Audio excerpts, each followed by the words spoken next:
GasGas, the first one that we've seen in Australia, this 2020 model GasGas Racing TXT. There's one of 4 models. There's also got a GP model. We got the opportunity from the KTM group in Australia, who distribute the bikes now in both Australia and New Zealand, to have a crack on the things. And we jumped at the opportunity because we thought we know absolutely nothing about it. Which is why I've got out here Paul Arnott with us from the Hell team, who, you know, from 2008 until recently was the distributor of GasGas trial bikes in Australia, and is now a dealer based in New South Wales. So first of all, welcome. Thank you. Great to be out here at Pacific Park. We're sort of an hour and a half in the northwest of Sydney, and I know you spend a lot of time out here, an awesome facility, and the guys have opened it up for us midweek. Thanks very much to your input to come and have a bit of a dink around on these things. So. Now, speaking of which, we went out a little while ago, Paul. I was a bit nervous about coming and rocking up with you and being, you know, revealed as being a complete imposter, because I literally dinked around on one of these things for a little while, and, you know, like most people, in the first 5 minutes, like, where's the seat? This is weird. My legs are sore already. So we managed to get up a few little rock ledges and stuff. You know, what jumped out at me, we were talking about earlier, was like the fact that you can have fun at walking pace on the thing. And a lot of people, you say, make mistake of trying to charge and hit things too fast. You know, the controls are super light and super precise. Look, mate, what I want to do, and we talked about this, I've asked you a lot of dumb questions, so I want to take one for the team. There are a lot of my mates who, you know, want to get into the sport. They know now that there's a huge raft of names, both in Australia and Europe and America, who had a trials background and gone on to be particularly good enduro riders, and I think people are more and more realising now that the opportunity to do the same, you know, with trial bikes. But I want to ask you a bunch of dumb questions because I go right ahead, Andy. You fill me in. I'm going to re-ask you them so we can fill everybody else in. But first thing I asked you was trial or trials. In Europe, I know they're trial. It's exactly the same as we don't ride trials. We don't ride trail bikes or enduro, or we ride trail or enduro bikes. We don't ride trails or enduros bikes. So you use it singularly or plural. So we ride a trial bike and we do trials, or we do observed trials. What does a trial bike weigh? Most trials bikes are sort of 2 strokes, somewhere between 125 to 300 cc's, and they'd all come in between sort of 65 to 75 kilos, depending on the brand. GasGas is one of the lightest bikes, but you know, all the 2 strokes that GasGas make are a really light bike. Never any problems with breakages, but really light performance bike. It's always been the thing that people have loved about GasGas. It's the Ferrari of trials bikes. Right, you were showing some of the little bits and pieces earlier. There's a lot of thought that's gone into the thing. Up till the mid-90s, they had bigger tanks and a bit of a seat, so it was a bit more of an all-round, all-purpose, you know, machine that people, I think you said, were mustering and doing all sorts of stuff on. But since that mid-90s, or sorry, late 90s, very much a no-seat arrangement. If anything, something a little bit of black sticky. Well, everyone's looking for ways to make their bikes more competitive, so we're losing weight. But the biggest thing that happened in the 90s was people went to tubeless rear tyres.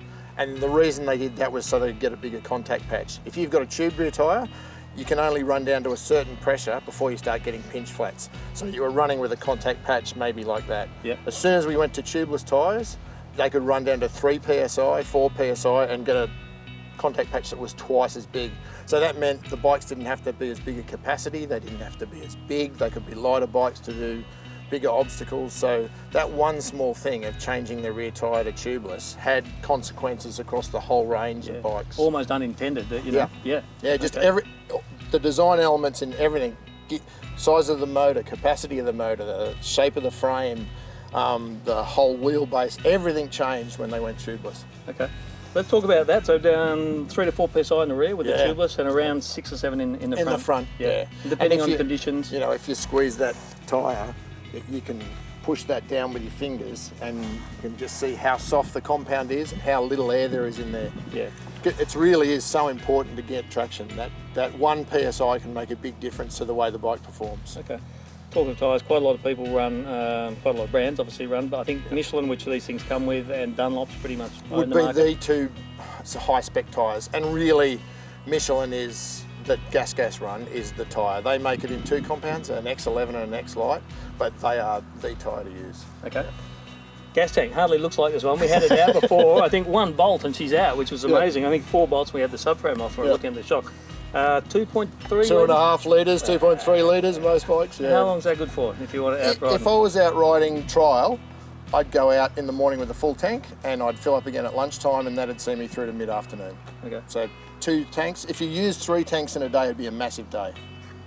Not sitting down for that long, mate. I mean, I know for about 2 hours I went out and my shoulder blades, arms, everything, I think because I was over the front a lot, I really felt it. And that's a bit of that bike setup thing. I mean, we have our bars a lot more forward and it's just set up for a standing up position. As a enduro rider or a motocross rider, you're used to having more sweep because you're sitting down. Yeah. We're standing up, so we've got really square across the handlebars, and you get used to setting it up for a standing position, and it doesn't take too long to get used to it. Okay.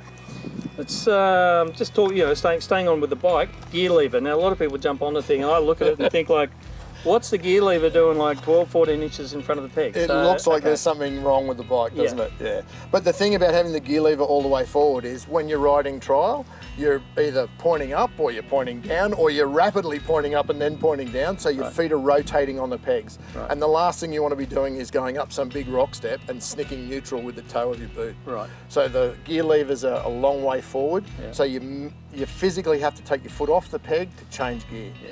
And when we're competing, you pick a gear, you do that obstacle, then you might balance, or just while you're just moving around to the next obstacle, change gear. Okay. So it's not necessary to be racking through the gears like you would on an enduro or a motocross bike. Okay, no problem. Trials bike registrable. Now I know in Europe some are, and I know there is some sort of filler seat, so if you wanted to have a little transport section to go there, I mean, quite often you can see this tiny little headlight and there's a tiny little tail light on that end. Because in Europe they don't have the luxury that us Australians do of having big areas of land. So they might have a competition where they're on one side of the road, then they've got to cross the road, go to somewhere else, ride 2Ks down the road. Yes. So they have to have a basic registration. So all these bikes have got a little tiny hint of headlight and tail light, but you can't use that in Australia. I mean, with Australian ADR laws, we have to have proper headlights, indicators, all those sorts of things. So trials bikes haven't been registered in Australia for many, many years for that reason. It may happen. It may happen, yep. I mean, I think most of the manufacturers are looking at that now with the Australian design rules accepting more European rules. I think it won't be too long before we see that. Okay. 2-stroke versus 4-stroke quickly. Obviously, GasGas exclusively 2-stroke, and that's been the tradition and the whole heritage of trials. Yeah, I mean, back in the my grandfather's day, when everyone was riding British bikes, they were 4-strokes. Then they went to smaller capacity 2-strokes, and 2-strokes really have been the bikes to use for a long, long time. They're lighter, they have quick response off the bottom, and low maintenance. A lot of advantages. There is a couple of people who run 4-strokes. Obviously the world champion on a Montesa, but his bike is not really similar to a bike you can buy over the counter. There's been a lot of work done to that bike.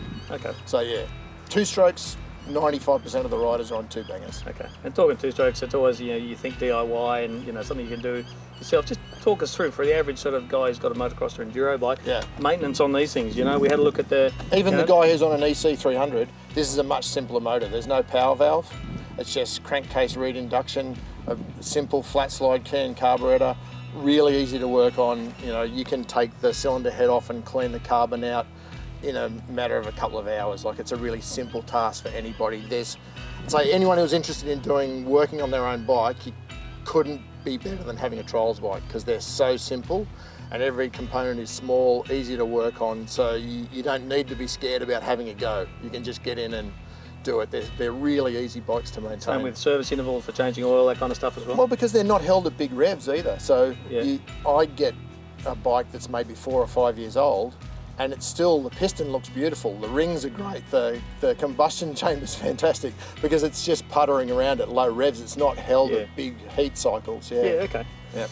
Talk us through a bit about adjustability, and I think you said earlier that maybe the clutch and the shock were the two things that you'd probably alter the most, or an experienced rider would. For trials competition, the clutch is really important. That being able to progressively let the power out. So the clutch is really adjustable on these bikes, and GasGas set the bar in the early 2000s with a diaphragm clutch, and almost every manufacturer has copied them eventually. I mean, this is by far the best clutch on the market and has been for a long time. Incredibly light. Incredibly light and incredibly does exactly what you want. you've got two adjustments on up here, and also some adjustment. Multiple adjustments internally. Just take us through that quickly. Yeah, I mean up here it's a Brake Tech master cylinder that's used on quite a few bikes, but it's really one finger only. You always just have one finger on the clutch, and you'll get full disengagement when it's before your knuckles and full release out there. And you can set it up to be either progressive or light switch fast. Yep.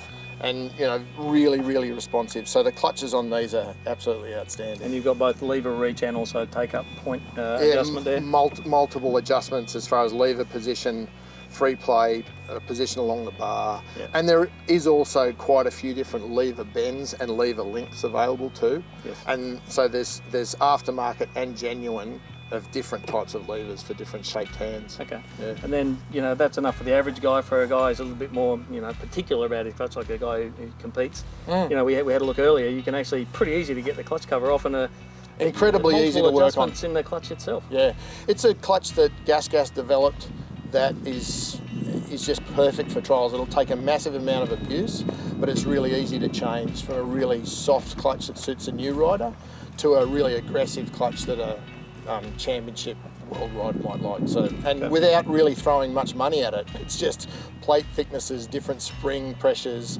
adjustable plates. It's very easy to work on. Okay, just staying on the adjustment theme. Olin shock absorber in it, so you've got preload, and but you've got, I think, a compression and rebound in one, so you're basically dialing up or... Yeah, and as everyone would know how good Olin's is, I mean, Olin's has a reputation in suspension that's bar none, and so they use Olin's in the rear, and you can change the spring preload, you can change the springs, there's a rebound compression adjusters on them, so most of these bikes are set up for 70 to 80 kilo riders out of the box, and I know a lot of Australian riders are bigger than that, including myself. I'm well bigger, but we have different springs available, and you can change the front springs and the rear springs to suit rider weight, so there's a fair bit of adjustability there. And in the fork, a Tech fork, which is actually Italian. Yeah, okay. And it's split function, so you've got the spring in the left leg and then all the damping on the right leg. Yeah. Which would mean it's pretty easy just to change the springs really easily. Yep. It's an aluminium stanchion to try and save some weight, but they have put a steel axle in to try and get a better weight balance. They used to run a alloy front axle, but just those few grams makes a big difference. So steel axle now with aluminium forks. You can change the adjustability for preload on this side, compression, rebound adjustment on this side. Which is the same adjuster again. And really, like you said, really easy to change the spring. Okay. And then again, the brake, same as the clutch, you've got lever reach as well as take up. Yeah, it's the same manufacturer, Brake Tech. So that's an incredibly good brake. They've come up with a new caliper for this season, which is a 388 Brake Tech caliper, and it's really, really strong. It's fabulous. I noticed it's a really great caliper. You've got to be pretty careful with it. Yeah, one finger stoppies are not a problem at all. Yeah. Mate, I rattled off some, we were rattling off names earlier, Juha Salmon and David Knight, Stefan Merriman, Taddy Blazuzzi, Galileo Sainz, all these world champions. All these, and then in America, Cody Webb and Colton Harker, right? So all these guys have had the trials background, got amazing bike skills. Yep. Does that automatically translate to another bike you get on? I mean, for instance, we're talking about the fact you really grip a bike, like a bigger bike, but this, you're very fluid on the bike. Just take us through the differences. But I think a lot of the technique you learn for getting over obstacles on a trials bike translates to an enduro or a motor, especially enduro. Yeah. I mean, hard enduro is absolutely dominated by ex-trials riders because you're using exactly the same technique, just on a different bike. And it's much easier to learn on a trials bike because you're doing it at a slower speed on a much lighter bike, and it's easier to understand the technique when you're getting it right. If you're punching into a rock, compressing your suspension, loading up the rear, you can really feel much easier on this bike than an enduro bike, what you're doing right or what you're doing wrong. So it's a great training ground for hard enduro. Yeah, okay.